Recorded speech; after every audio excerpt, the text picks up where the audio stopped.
Hi everybody, in this video I am going to show you how to relocate an asparagus bed. Sometimes when you buy asparagus crown and you're so excited you just decide to put them in a spot and think that they're in the perfect spot. But after growing these asparagus crowns for the last year, I realized that they are not thriving in the spot that I have them. I would like to actually move them a little bit further down in this raised bed section. So I am going to show you how to relocate some asparagus. So to start removing your asparagus crown, you would need a shovel or a pitchfork and smaller hand shovels. You would need to start digging about a foot, foot and a half away from the center of the crown. The larger the area, the better from the center of the crown, so that you can try and keep intact most of the root system. The asparagus root systems are very delicate, so they tend to break off really, really easily. As you can see, I am using the smaller hand shovel to remove the soil around from the crown. This will take a bit of time, especially if you have crowns that are well established. They probably will have dug in deep and spread their roots wide. So this process will take me a few more minutes to dig around the root system and hopefully keep everything as much intact as possible.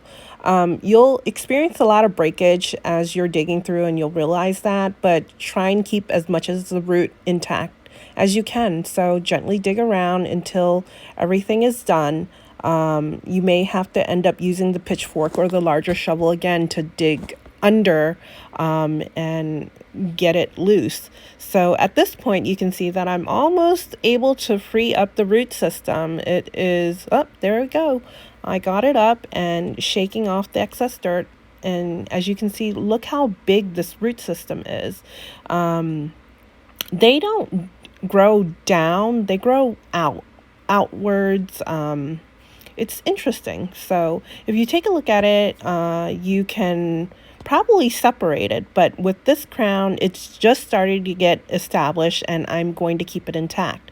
At this point you will need to dig a hole that is as wide and as deep as the hole that you dug the asparagus crown out of. My original area where I had it, I mixed a lot of sand in, but I don't have sand on hand this time. The soil is still pretty loose where I'm at, so I am not adding sand. This is also the time to add compost or any amendments that you would want for your asparagus crown. I actually amended my soil at the end of the season, so this area is fine. So now I'm gently covering the crown root system with the soil that I dug out from the original hole that it's in, and just loosely cover the roots and make sure that your crown, the top of the crown, is soil level high. It doesn't like to be super deep, so just make sure that it's just leveled as much as you can, and gently pat it down. And after you're done, I love to mulch it with leaves that I've collected in the fall when the trees shed all their leaves. It's a great way to insulate the crowns, especially since I'm moving them in the winter time and they are susceptible at this point. If you have any questions, let me know in the comments below. Thanks for watching.